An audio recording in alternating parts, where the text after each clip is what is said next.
जय हिंद दोस्तों, स्वागत करते हैं एक बार फिर से आप सभी लोग का आपके अपने ऑफिशियल यूट्यूब चैनल पे जिसका नाम है स्टडी 91। और जैसा कि आप पीछे देख पा रहे हैं लिखा हुआ है miscellaneous exercise based upon spotting errors. जो स्पॉटिंग एरर्स या सेंटेंस करेक्शन होते हैं बहुत ही टेढ़ी खीर होती है बहुत सारे बच्चों के लिए, क्योंकि सर कितना भी पढ़ लें समझ में नहीं आता कि इसमें एरर क्या होगा और the given sentence is absolutely error free. तो एरर निकालना एक बड़ी बात है, उससे बड़ी बात है कि आप ये कह दें कि इस पर्टिकुलर सेंटेंस में कोई भी एरर नहीं है। तो दोनों बातें अपने आप में बहुत इंपॉर्टेंट है। और एरर अगर कोई पूछे सर एरर कैसे फाइंड आउट करें, तो उसके लिए भी पढ़ना पड़ेगा। सादा सा सीधा सा आंसर मेरा ये है कि उसके लिए पढ़ना पड़ेगा। और अब आप कहोगे सर पढ़ते तो हैं, आप कितना पढ़े? मैं कहूँगा जैसे पढ़ना चाहिए वैसे नहीं पढ़ते हो। इसका मतलब ये आप पढ़ते हो भूल जाते हो, पढ़ते भूल जाते हो या रट लेते हो। रटना नहीं, अगर आप चीज़ों को समझ के पढ़ोगे तो स्पॉटिंग एरर्स बहुत ही आसान हो जाएगा। जैसे हम लोग कुछ क्वेश्चंस करने की कोशिश करते हैं जो एग्जाम में आ चुके हैं और देखते हैं कैसे क्या अप्रोच होनी चाहिए क्वेश्चंस को सॉल्व करने के लिए। स्पॉटिंग एरर्स क्या होता है बहुत बार डिस्कस भी कर चुके हैं, बताने की जरूरत नहीं कि स्पॉटिंग एरर्स क्या होता है। चलो पहला क्वेश्चन यहाँ पे लिखा हुआ है, किसी एक पार्ट में एरर होगा, बताओ वो पार्ट कौन सा होगा, कौन सी एरर इसमें होगी। क्या लिखा है? You must either be regular with your studies and study for longer period before the examination. कह रहा है कि या तो आपको रेगुलर होना पड़ेगा अपनी स्टडी के साथ, या स्टडी करनी पड़ेगी लॉन्गर टाइम के लिए। अगर आप रेगुलर, अगर कहने मतलब यह है कि अगर आप डेली 2 घंटा नहीं पढ़ रहे हो, रेगुलर नहीं हो, तो अगर आपने मान लो 2-3 दिन बिल्कुल पढ़ाई नहीं की है, तो एक दिन ऐसा निकालना पड़ेगा जिसमें आप कम से कम 6-7 घंटे 8 घंटे पढ़ाई करो। यही कहना चाहता है। लेकिन आपको पता होना चाहिए कि जब भी हम यहां पर यू मस्ट आइदर, या तो आपको ये करना है या ये करना है, तो आइदर का जो कॉम्बिनेशन जाता है बच्चों वो किसके साथ जाता है? वो जाता है और के साथ, एंड के साथ नहीं जाता है। You must either be regular with your studies and नहीं, और study for longer period before the examination. तो आपके समझ में आ गया कि इस पर्टिकुलर सेंटेंस में एरर क्या था। बहुत ही आसान है, हो सकता है आपके लिए मुश्किल हो, लेकिन अगर आप समझोगे चीजों को तो बहुत ही ईजी लगे, कोई दिक्कत नहीं आएगी। नेक्स्ट, चलो भाई टेक योर टाइम, उसके बाद मैं आपके पास आता हूं, बताता हूं इसका आंसर क्या हुआ।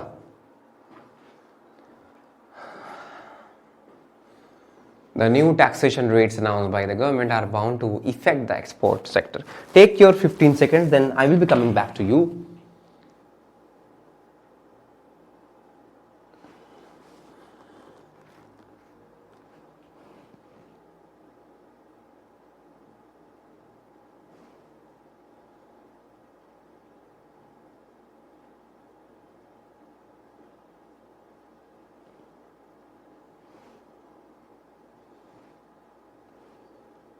कुछ समझ में आया बच्चों? कुछ थोड़ा बहुत? न्यू टैक्सेशन रूल्स अनाउंस जो किए गए हैं बाय द गवर्नमेंट, है ना, वो क्या है? अब देखो कैसे किया जाता है। द न्यू टैक्सेशन रेट्स पढ़ा हम लोगों ने, ये एक प्लूरल सब्जेक्ट है जो कि कह रहा है कि अनाउंस किया गया है गवर्नमेंट के द्वारा, यहां तक कोई गलती नहीं थी। आर बाउंड, आर किसके लिए आया है? टैक्सेशन रेट्स के लिए आया। रेट्स क्या है? प्लूरल, इसलिए आ रहा है। आर के बाद वर्ब की थर्ड फॉर्म बाउंड लिखा हुआ है, उसके बाद लिखा है टू, और टू के बाद वर्ब की फर्स्ट फॉर्म जाती है जिसको हम लोग बोलते हैं infinitive. To affect the export sector, क्या इफेक्ट कर रहा है? एक्सपोर्ट सेक्टर को इफेक्ट कर रहा है। लेकिन आपको पता होना चाहिए बच्चों, मैंने नाउन वाले चैप्टर में बता रखा है कि ये जो इफेक्ट होता है ना, ये नाउन होता है प्रभाव, जबकि ए वाला जो होता है अफेक्ट, ये होता है वर्ब। हमें यहां पे रिक्वायरमेंट किसकी? वर्ब की। तो इफेक्ट काट देंगे और कर देंगे अफेक्ट, राइट, क्योंकि टू के बाद वर्ब की फर्स्ट फॉर्म होती, नाउन नहीं आता। नेक्स्ट, नाउन भी आता है लेकिन वो कुछ फ्रेजेस हैं जिनके साथ आता है, गिने चुने बस। इन्फिनिटिव में हमेशा टू के बाद वर्ब की फर्स्ट फॉर्म ही आती है। Next, these days job opportunities, पहले आप करो, दिमाग लगाओ, उसके बाद मैं आता हूं आपके पास। These days, job opportunities are not as better as they used to be in the early 70s.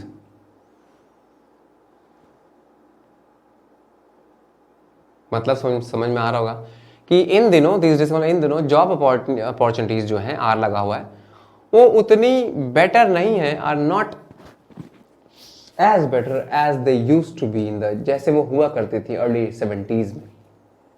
बिल्कुल सही बात इसने बोली है, लेकिन मैं आपको बता दूं एज सो एज के बीच में हमेशा पॉजिटिव डिग्री ऑफ एडजेक्टिव आना चाहिए। बेटर क्या है? अगर हम पॉजिटिव डिग्री ऑफ एडजेक्टिव की बात करें तो एडजेक्टिव की 3 डिग्री होती है, पॉजिटिव, कंपैरेटिव और सुपरलेटिव। जैसे good, better, best, bad, worse, worst, much, more, most, या many, more, most, tall, taller, tallest. इसके बीच में हमें पॉजिटिव डिग्री लगानी है। इसका मतलब बेटर नहीं होगा, क्या होगा, गुड होगा, गुड। और साथ ही साथ जब नॉट लग जाता है तो एज नहीं कहते, सो एज कहते हैं। These job opportunities are not so good as they used to be. Next, when viewed, चले भाई बताएं, फिर मैं आपके पास आता हूं। मैं आपको भी चांस दे रहा हूं, मौका दे रहा हूं सॉल्व करने का, ताकि आप ये ना कहो कि हमें तो चांस नहीं दिया आपने सॉल्व करने, मुझे सब आता था। When viewed with his point of view, जब उसके पॉइंट ऑफ, ये कहना चाहता है जब उसके पॉइंट ऑफ व्यू से देखा गया, the entire episode assumes a different color altogether. entire episode जो होते हैं, entire episode जो है वो assume किया उसने, episode क्या सिंगुलर है, assume में s लगा हुआ, बिल्कुल सही है। different color altogether, कोई दिक्कत नहीं यहाँ तक। लेकिन आपको बच्चों पता होना चाहिए कि जब हम कहते हैं पॉइंट ऑफ व्यू की बात करते हैं, point of view, his point of view लिखा है, तो पॉइंट ऑफ व्यू के साथ फ्रॉम आता है, from my point of view, from his point of view. So when viewed with his point of view नहीं, when viewed from his point of view, from. Clear? Next, चलो भाई पढ़ो और करो।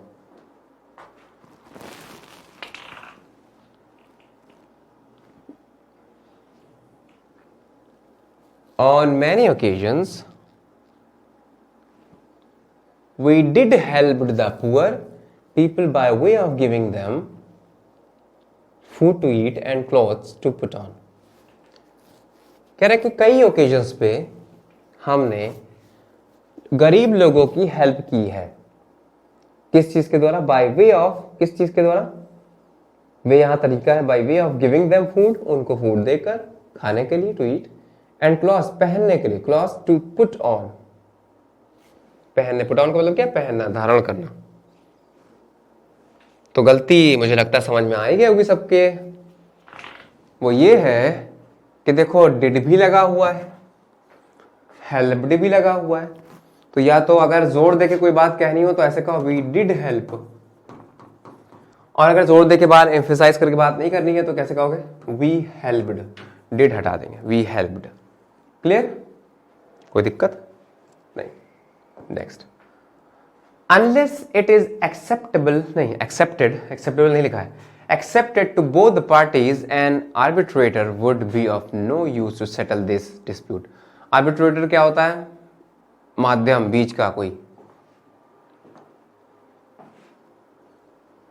जब तक कि ये, या अनलेस मतलब जब तक कि नहीं, बल्कि अनलेस का मतलब होता है यदि नहीं, यदि इसको एक्सेप्ट नहीं किया जाता है बोथ द पार्टीज के द्वारा, आर्बिट्रेटर का कोई भी यूज नहीं होगा इस झगड़े को निपटाने के लिए। डिस्प्यूट मतलब झगड़ा।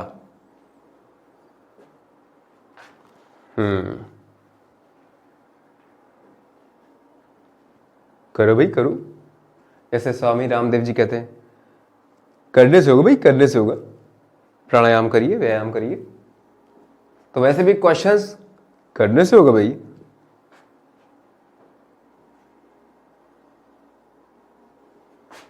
अगर हमने एक्सेप्टेड कह दिया तो एक्सेप्टेड वर्ब की थर्ड फॉर्म है जो कि पैसिव बना देगी और लगेगा इसके साथ बाय, एक्सेप्टेड बाय, टू नहीं।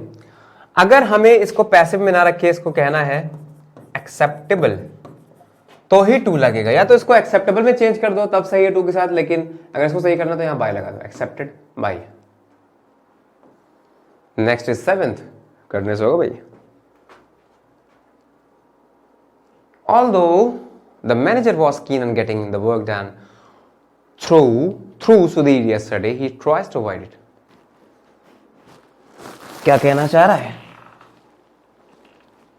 यद्यपि मैनेजर काफी कीन था, मतलब इंटरेस्टेड था, किस चीज में?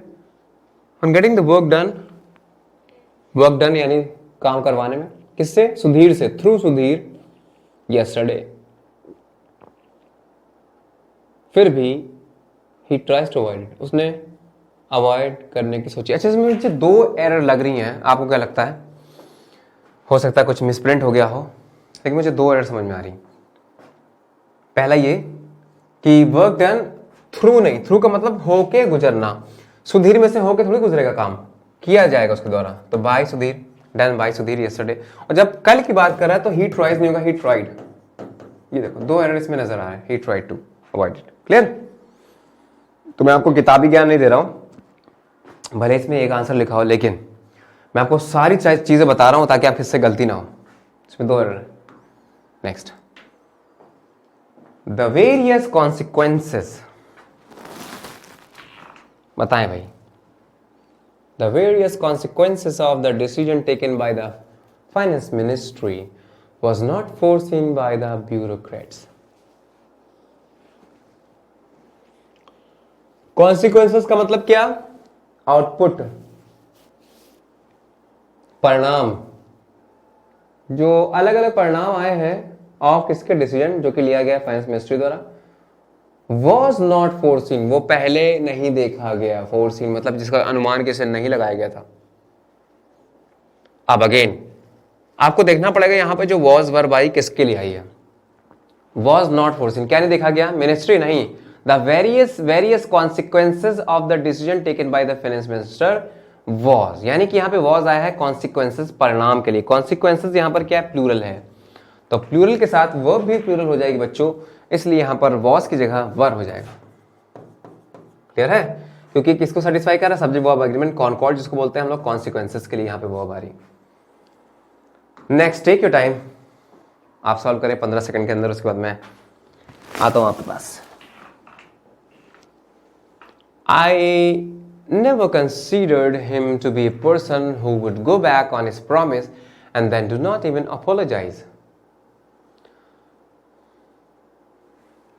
मैंने कभी भी कंसीडर नहीं किया उसको कि वो ऐसा पर्सन है कि जो पीछे जाएगा अपने प्रॉमिस की तरफ, and then do not even apologise, और मतलब अपना प्रॉमिस नहीं मानेगा, ये कहने मतलब है, और अपोलोजाइज, क्षमा भी नहीं मांगेगा, सॉरी भी नहीं रहेगा।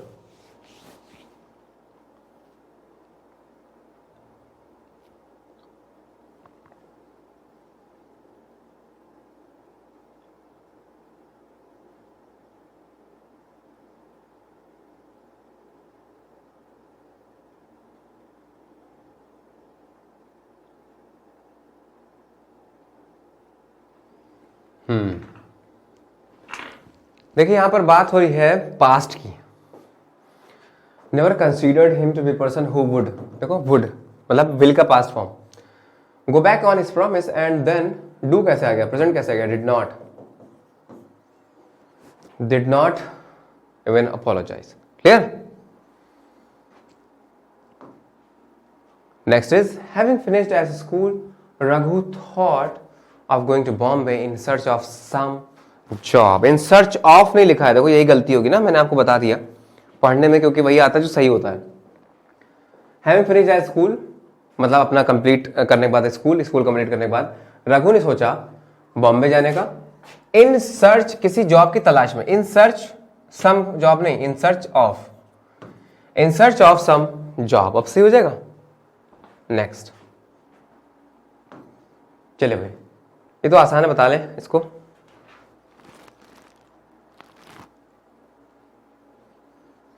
When shall we arrive to our destination? कहना चाहता है कि हम अपने डेस्टिनेशन पर कब पहुंचेंगे।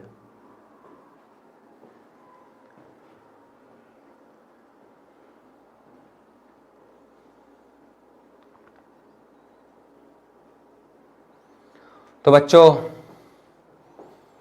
अराइव के साथ टू नहीं लगता, एट आता है।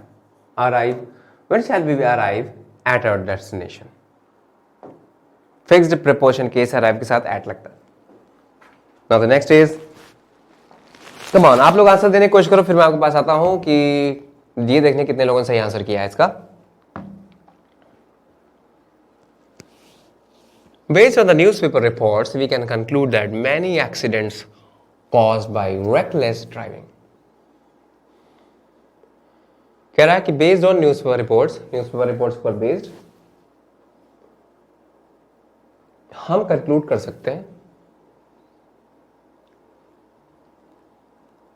कि मैनी एक्सीडेंट, जो बहुत सारे एक्सीडेंट्स हो रहे हैं, वो रेकलेस का मतलब क्या, केयरलेस तरीके से, असावधानी, रेकलेस ड्राइविंग, केयरलेस ड्राइविंग से हो रहे हैं। तो बीच में कुछ मिसिंग है बच्चों, आपको पता चल रहा है क्या मिसिंग है? Based on the newspaper reports we can conclude that many accidents are caused by, यहां आर नहीं था, many accidents are caused by reckless driving.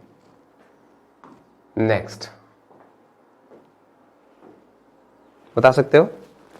Females are not appointed in our college.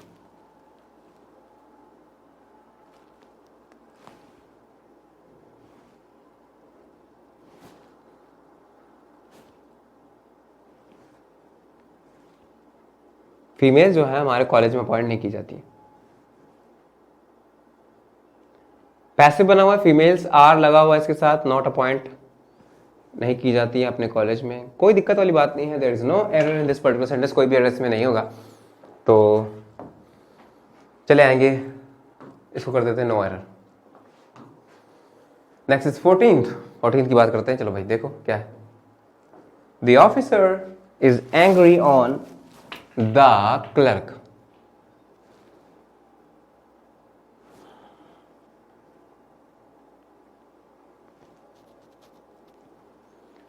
The officer is angry on the clerk for not attending the work. मैं आपको पूरा time दे रहा हूँ solve करने के लिए, इसलिए मैं स्क्रीन से बार बार हट जा रहा हूँ ताकि आपको कोई बीच में परेशानी ना हो क्वेश्चन देखने में। ऑफिसर जो है वो एंग्री, गुस्सा है, किससे? क्लर्क पर गुस्सा है। किस चीज़ के लिए? For not attending to the work, work ना करने के उसमें।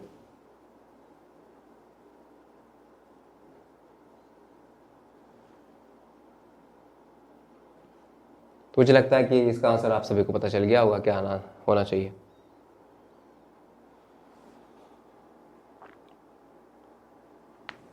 बताया जाए? देखो भाई, ये एक फिक्स्ड प्रीपोजिशन का केस है एंग्री के साथ, एंग्री के साथ विद भी आता है, एंग्री के साथ एट भी आता है, विद आता है पर्सन के लिए, एट आता है थिंग के लिए, किसी चीज के लिए। ऑफिसर एंग्री है, क्लर्क पर्सन है ना, इसलिए with. Clear? Next is no sooner I had spoken then he left.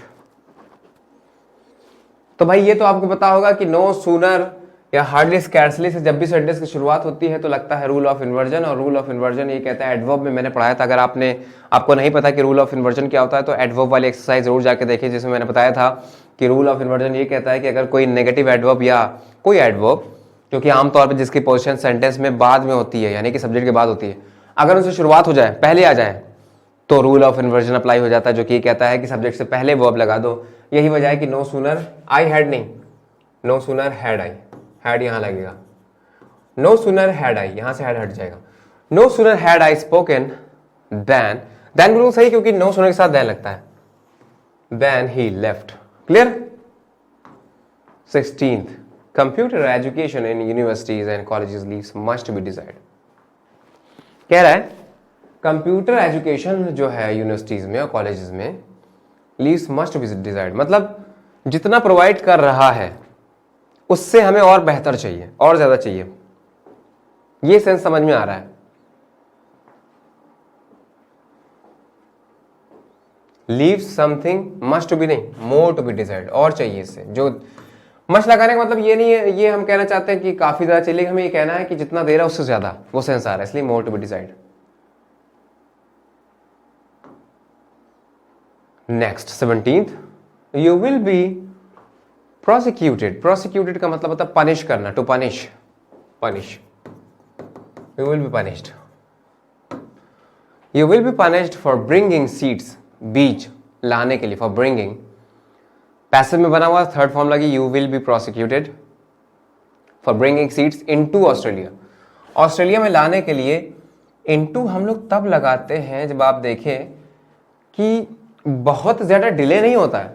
जैसे कोई चीज़ बॉक्स के बाहर है ना, हमने अंदर रख दी तो into, put into the box.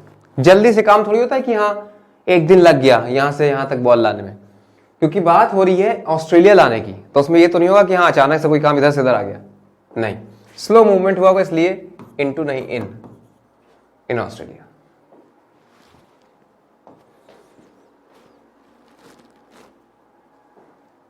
Next, you must either tell me the whole story और at least the half of it. मैं ये पर्टिकुलर क्वेश्चन पहले भी डिस्कस करा चुका हूं। आपको याद होगा जब हम लोग कंजंक्शन डिस्कस कर रहे थे तो मैंने ये क्वेश्चन बताया था आपसे।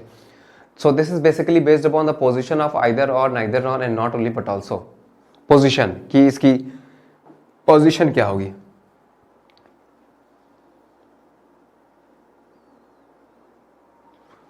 तुम्हें you must either tell me, या तो बता, अगर आपने आइदर यहां पे लगाया तो क्या जगह, या तो बताना है। यू मस्ट आइदर टेल मतलब या तो बताना है पूरी स्टोरी, और या कुछ ऐसा लिखाना, कुछ तो कुछ लिखा नहीं हुआ। अरे भाई बताना तो दोनों को है, नॉट ओनली बट ऑल्सो या नाइदर नॉर आइदर और में आइदर या नॉट ओनली की पोजीशन या आइदर और की पोजीशन। आप ये देखें जो आइदर होता है इसकी पोजीशन कहां होनी चाहिए। जितनी भी कॉमन चीजें हैं वो सब आइदर से पहले जानी चाहिए, क्योंकि बताना तो दोनों को, देखो टेल मी होल स्टोरी और at least the half of it, या तो इसका आधा। तो या तो पूरी या आधा के लिए आपने आइदर यहां लगा दिया कि या तो बताना है, नहीं बताना तो दोनों को है। यू मस्ट टेल मी, यहां लगाओ आइदर द होल स्टोरी और the half of it. Clear. तो ये आइदर की पोजीशन गलत लिखी हुई थी, कंजंक्शन का चैप्टर में पढ़ाया गया है। Next is 19th। देखते हैं कितने बच्चे बता सकते हैं 19th। Our new neighbors had been living in Arizona since 10 years before moving to their present house. जो हमारे नए पड़ोसी हैं वो रहे थे एरिजोना में, कब से, 10 साल से, बिफोर मूव करने से पहले कहाँ, अपने पेरेंट हाउस में, नहीं प्रेजेंट हाउस में, पेरेंट नहीं प्रेजेंट, आंखें खराब हो गई। मुझे दोस्तों चश्मा लगाता हूँ नहीं हूँ मैं, क्योंकि अब तो पढ़ाई लिखाई छोड़ दी है। हाँ जब बच्चे होते, बचपन होता है तो इंसान चश्मा लगा लेता है, कहता है हाँ बोर्ड देखना है, लिखावट देखनी है या पढ़ाई करनी है, कि कॉपी किताब देखनी है। लेकिन यहाँ पर मुझे समझ में नहीं आता कि अब चश्मा लगाने से कोई फायदा होगा क्या। आप मुझे कमेंट बॉक्स में जरूर लिख के बताएं कि क्या मुझे चश्मा लगाना चाहिए, क्या ये मेरे आंख के नंबर को ही रोक देगा या बढ़ाता रहेगा।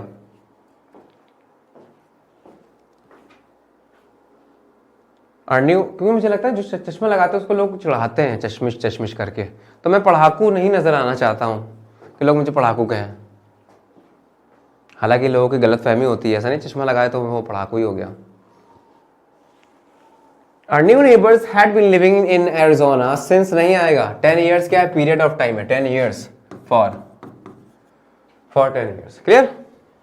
Next, The patient was accompanied with his friend। आपको पता होना चाहिए जो टर्म आता है accompanied, अगर ये पैसिव में लिखा होता, थर्ड फॉर्म में लिखा होता, ये पैसिव बनाओ ना।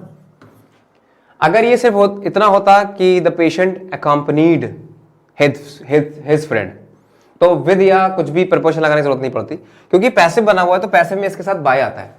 द पेशेंट वॉज accompanied मतलब अकम्पनी देना, यानी साथ साथ होना, बाय हिज फ्रेंड। क्लियर है भाई, कोई डाउट नहीं। Next is a city dweller. City dweller का मतलब क्या, निवासी, रहने वाला, dweller. A city dweller finds it difficult to pass away the time in the village. सिटी में रहने वाला को बहुत दिक्कत आती, फाइंड्स डिफिकल्ट, ड्वेलर क्या है, सिंगुलर सब्जेक्ट है, फाइंड्स वर्ब में ऐसे इस लगा दिया, किस चीज को फाइंड करता है, इस चीज को डिफिकल्ट फाइंड करता है। टू के साथ वर्ब की फर्स्ट फॉर्म, यहाँ पे टू पास अवे लिखा हुआ है। टाइम बहुत डिफिकल्टी से वो पास कर पाता है, क्योंकि शहर में तो बहुत सारी चीजें होती हैं मनोरंजन के लिए, लेकिन गांव में नहीं होती है। तो यही कहना चाहता है। लेकिन मैं आपको बता दूं कि पास अवे का मतलब होता है, पास अवे का मतलब होता है डेथ हो जाना किसी की, डेथ, पास अवे। तो टाइम को व्यतीत करने के लिए सिर्फ पास लगाओ, अवे हटा दो, to pass the time in a village. Clear. Pass out का मतलब क्या होता है? पास आउट फ्रेजल वर्ब से सारी। पास आउट का मतलब ये होता है कहीं से आप पास आउट हो जाना, ग्रेजुएशन कंप्लीट कर लेना, कॉलेज को छोड़ देना, पास आउट हो गए। जबकि पास अवे का मतलब दुनिया छोड़ के रुखसत हो जाना, पास अवे। और सिर्फ सिंपली पास का मतलब व्यतीत करना, बिताना। Now the next is visitors were not permitted entering the park after dark. वाह, rhyming words बन गए। Entering the park after dark। जो विजिटर्स थे, विजिटर्स क्या होते हैं? घूमने वाले, देखने वाले चीजों को, वो अलाउ नहीं थे। वर नॉट परमिटेड, पैसिव बना हुआ है, विजिटर्स के लिए वर आ गया, पैसिव में वर्ब की थर्ड फॉर्म आती है इसलिए परमिटेड लग गया। किस चीज के अलाउ नहीं थे, परमिट नहीं थे? एंटरिंग नहीं, टू एंटर। किस चीज के लिए? To enter. यहां पे इंफिनिटिव का यूज होगा टू के बाद वर्ब की first form. Visitors were not permitted to enter the park after dark. Now the next is 23rd। The fifth and final act of Macbeth contain the sleep walking scene. चलो भाई, take your time, आपके पास 20 second का time है, बताएं इसमें क्या error जाएगा।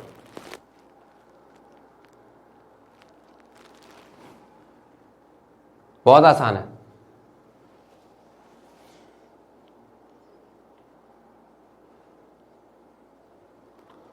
दोस्तों, आसान और मुश्किल की कोई डेफिनेशन है ही नहीं। आता है तो आसान, नहीं आता तो मुश्किल। एक ही चीज आता है तो आसान, नहीं आता तो मुश्किल।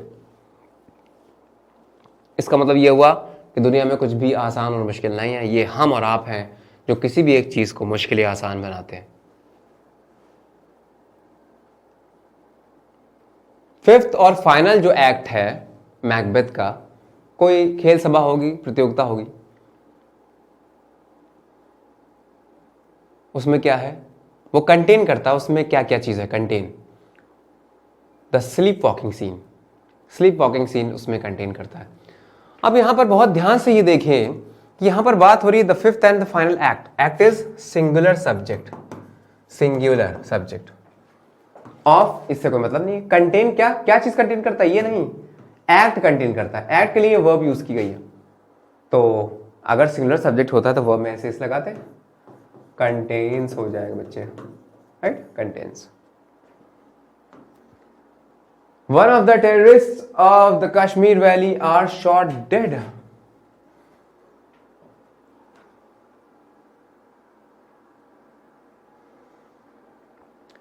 आतंकवादियों में से एक कश्मीर वैली के, उसको मार गिराया जाता है, आर शॉट डेड। लेकिन एक बात समझो, यहां पर टेररिस्ट की बात नहीं हो रही है, उसमें से एक की बात हो रही है। क्या सबको मार के गिरा दिया गया? नहीं। वन ऑफ द, उनमें से एक ऑफ कश्मीर वैली, आर नहीं, इज, वन है ना, वन की बात हो रही है। Is shot dead. शूट की सेकंड थर्ड फॉर्म शॉट होती है, शूटेड नहीं होता। Shooted is no word, shoot, shot, shot. Next, 10 kilometres is a long distance to walk. 10 kilometres की दूरी एक लंबी दूरी है। चलो इसको हिंदी में लिखते हैं।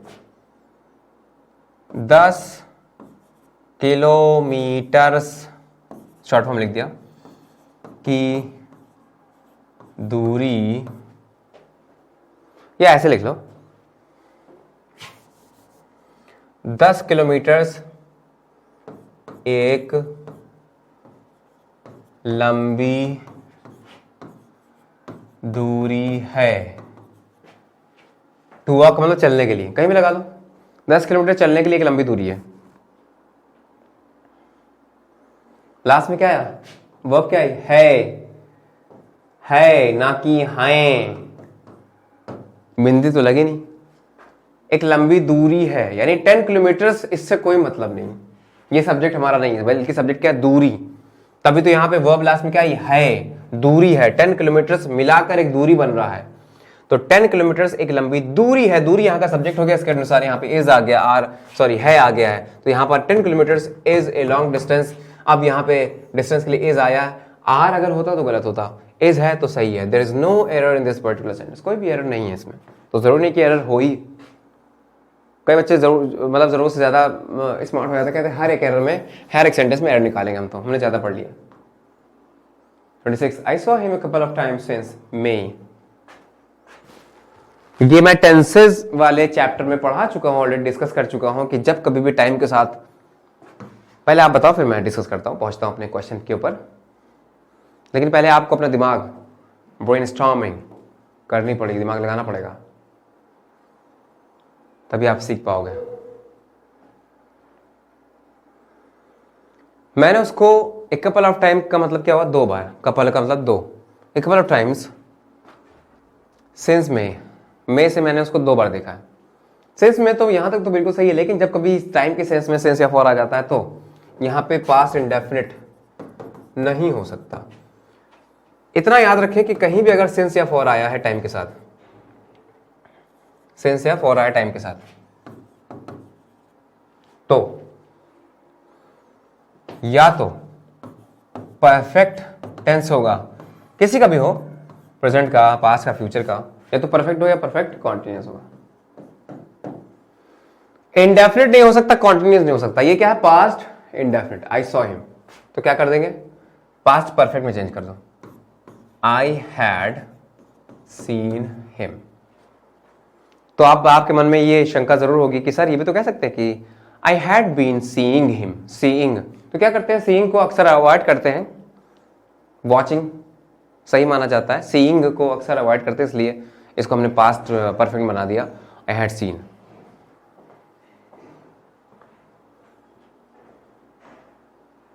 Next, T which I am drinking is hot. जो चाय मैं पी रहा हूं ना वो गर्म है, होनी भी चाहिए। सो जो मैं पी रहा हूं चाय उसकी बात कर रहा है, इसका मतलब डेफिनिट, डेफिनिट चाय। डेफिनिट बनाने के लिए डेफिनिट आर्टिकल लगाओ, तो यहां पर the tea which I am drinking और taking is hot. Clear. Next sentence. Although the police officer sympathized with poor, he refused to take an action against the rich man. कहना चाहता है कि यद्यपि पुलिस ऑफिसर ने sympathy show की, सहानुभूति दिखाई पुअर के साथ, गरीबों के साथ, ये कहना चाहिए, पुअर मैन नहीं लिखा ना, इसका मतलब ये कहना चाहता है गरीबों के साथ, जबकि उसने रिफ्यूज कर दिया, मना कर दिया कोई भी एक्शन लेने से, किसके खिलाफ, रिच मैन, अमीर के खिलाफ, अमीर इंसान के खिलाफ कोई भी एक्शन लेने से मना कर दिया, हालांकि उसने सिंपैथी दिखाई गरीबों के प्रति। तो यहां पर या तो पुअर मैन कह दें, विद पुअर मैन, जैसे यहां रिच मैन लिखा है, तो अब यहां पर क्योंकि रिच मैन लिखा है, यहां पे मैन या तो कर दें विद द पुअर मैन, वो नहीं करना तो आप सिंपली दा लगा दें यहां पे, with the poor. The poor का मतलब क्या हो जाएगा, गरीब लोग। क्या होता है बच्चों कि जब किसी एडजेक्टिव में आर्टिकल दा लगाते हैं तो वो प्लूरल नाउन बन जाता है। जैसे दी ऑनेस्ट का मतलब ईमानदार लोग, द गुड का मतलब अच्छे लोग। Clear. Next, we were looking forward to hear news about the missing fisherman. यानी हम होप, वी लुक फॉरवर्ड का मतलब क्या होता है, होप करना, आशा करना।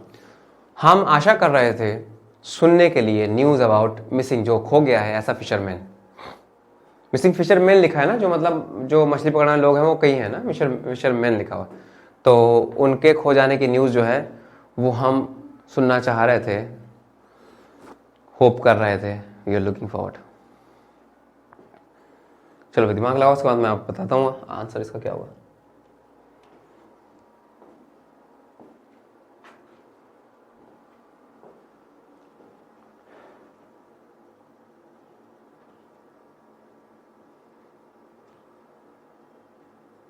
क्लियर हो रहा है।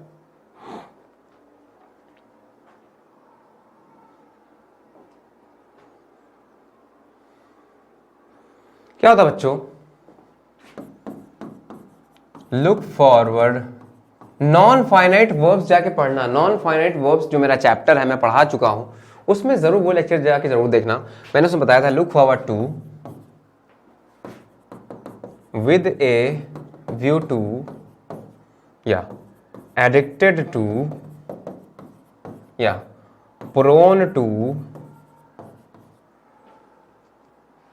इन सब के साथ जेरंड आता है, मतलब आईएनजी फॉर्म वाली वर्ब, जेरंड जिसको बोलते हैं, नाउन आता है। तो we were looking forward to hearing. अटपटा लग रहा होगा ना कि अरे टू के बाद आईएनजी फॉर्म, टू के बाद आईएनजी फॉर्म नहीं आती, फर्स्ट फॉर्म आती है, लेकिन वो इन्फिनेटिव कहलाता है जब हम पर्पस को शो करते हैं। लेकिन यहाँ पे एक ऑब्जेक्ट की रिक्वायरमेंट है, यानी कि नाउन की रिक्वायरमेंट है। ये नाउन लेते हैं अपने साथ, वर्ब नहीं लेते ये फ्रेजेस, इसलिए लगा दिया टू हियरिंग। वो आप कहोगे सर हमें कैसे पता चलेगा? पढ़ने से पता चलेगा, पढ़ना पड़ेगा, है ना।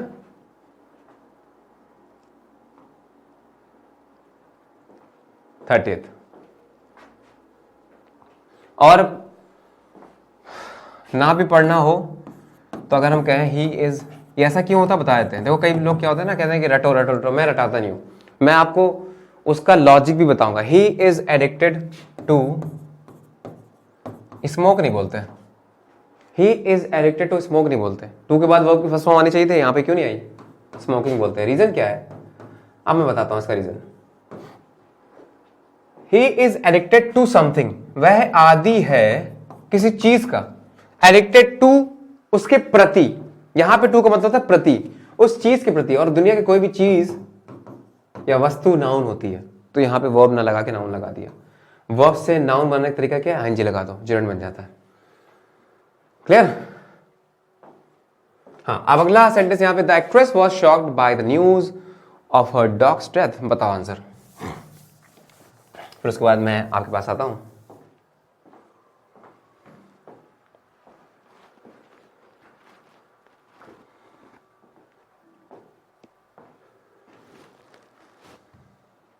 एक्ट्रेस जो थी वो शॉक्ड थी, किस चीज के ऊपर? न्यूज के ऊपर, अपने डॉग की डेथ की न्यूज के ऊपर शॉक्ड थी। क्या जमाना आ गया, आजकल लोग इंसानों की कदर नहीं करते हैं, लेकिन वो एक्ट्रेस जो थी वो शॉक्ड थी क्योंकि उसका पेट मर गया।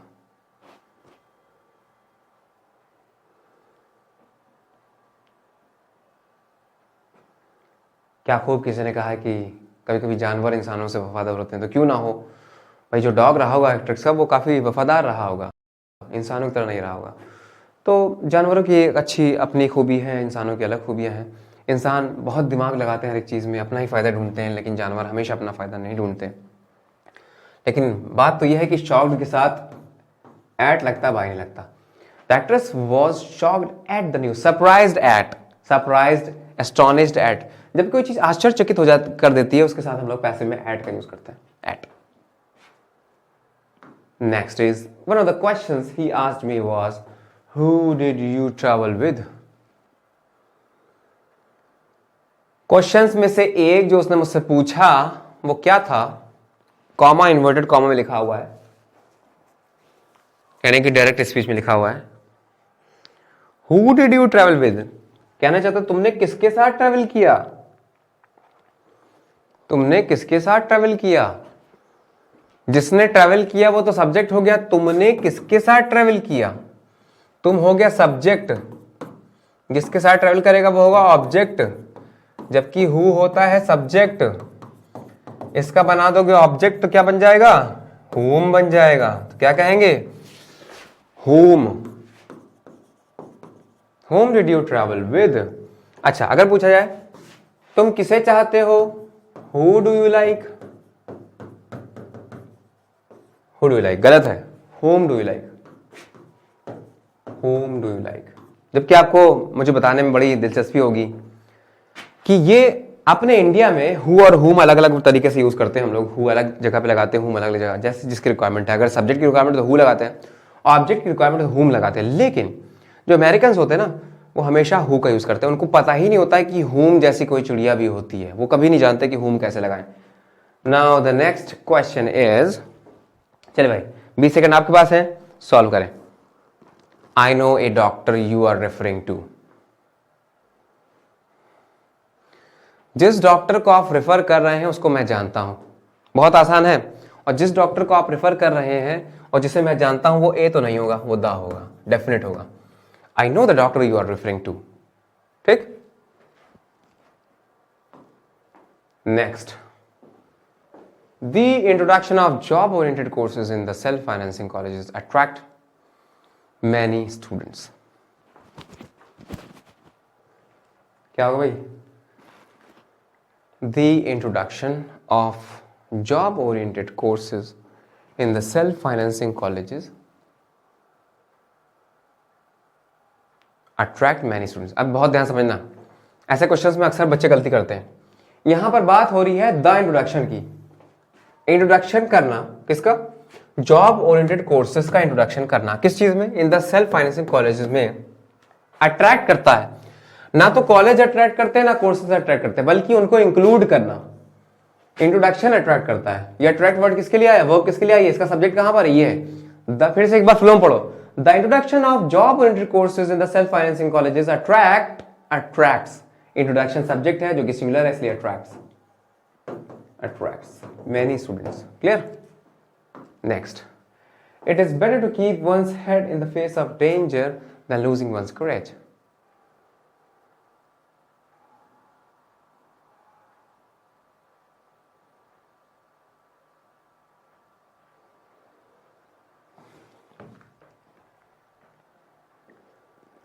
चलिए भाई आंसर बताएं. टेक योर टाइम, फिर मैं आपके पास आता हूं.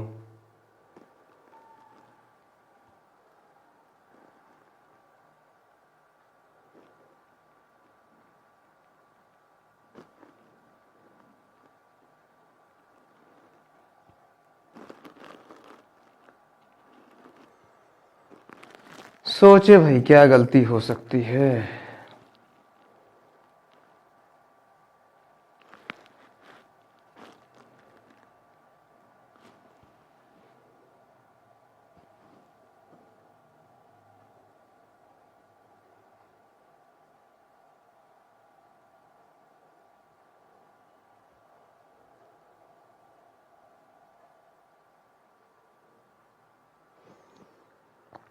कुछ समझ में आ रहा बच्चों? I have given much time to you. Sufficient time दे चुका हूं मैं आपको. तो क्या है ना, यहाँ पे देखो, इट इज स्ट्रक्चर देखना पड़ता हम लोग को कि जो पैटर्न है जिसको हम लोग पैरेललिज्म बोलते हैं, पैरेलल वे में होनी चाहिए हर चीज. It is better to keep infinitive है. इन्फिनेटिव का कंपैरिजन दैन लगाकर कर रहा है. इन्फिनेटिव के साथ होगा, जेरंड के साथ नहीं होगा. ये कहलाता है लॉ ऑफ या रूल ऑफ पैरेललिज्म. पैरेलल में चीजें होनी चाहिए एक साथ, एक जैसी. It is better to keep one's head in the face of danger than losing, नहीं लूज. देखो टू के बाद वर्ब की फर्स्ट फॉर्म, टू के बाद यहाँ फर्स्ट फॉर्म. चाहो तो यहाँ टू लूज कर दो, या टू अगर इसको मान लो तो यहाँ पर सिर्फ लूज लगाने की जरूरत है. यहाँ पे आपको लूजिंग करने की जरूरत नहीं. To keep one's head in the face of danger than lose one's courage. Next, last question of the day. आज का लास्ट क्वेश्चन 35. देखते कितने लोग कर सकते हैं. The short story should not exceed more than 200 words. बहुत ही आसान है. शुड नॉट एक्सीड, जब हमने एक्सीड लगा दिया, एक्सीड का मतलब क्या होता है? पहले से ज्यादा होना. इससे ज्यादा नहीं होना चाहिए, तो मोर लगाने की जरूरत है क्या? The short story should not exceed, देन भी हटा दो. The short story should not exceed 200 words. 200 word से ज्यादा नहीं होने चाहिए. यानी कि जो एक्सीड वर्ड है ना, इसके कंपैरिजन जोड़ा ही हुआ पहले से, तो इसके साथ हमें मोर देन लगाने की जरूरत नहीं. क्लियर? तो यहीं तक रखते हैं दोस्तों. उम्मीद है कि ये 35 के 35 पूरे के पूरे क्वेश्चंस आपको समझ में आए होंगे. और अगर अभी भी समझ में नहीं आया है तो प्रीवियस लेक्चर देखना बहुत जरूरी है, क्योंकि अक्सर मैंने देखा है कि जो हमारी जनता है, व्यूअर्स हैं, कभी आते हैं और अगली बार जो जिस वीडियो में वो जनता आएगी वो कुछ और होगी जनता. मतलब अलग अलग ऑडियंसेस आते हैं हमारे पास. अगर सेम ऑडियंस आए तो उसको बेहतर तरीके से समझ में आएगा, क्योंकि उसने एक एक लेक्चर देखा हुआ. अगर आप बीच बीच में देख रहे हो, स्किप करके देख रहे हो, या कभी कोई लेक्चर छोड़ दिया, तो यकीन मानिए समझ में नहीं आएगा. सारे लेक्चर आपको देखने पड़ेंगे और पूरा टाइम देना पड़ेगा, तभी आपको कुछ समझ में आएगा. और इसी के साथ साथ चलते हैं अपने अगले लेक्चर की तरफ. मिलेंगे बाद में कभी, और तब तक के लिए अपना ख्याल रखिए. पढ़ते रहिए, पढ़ाते रहिए. जय हिंद.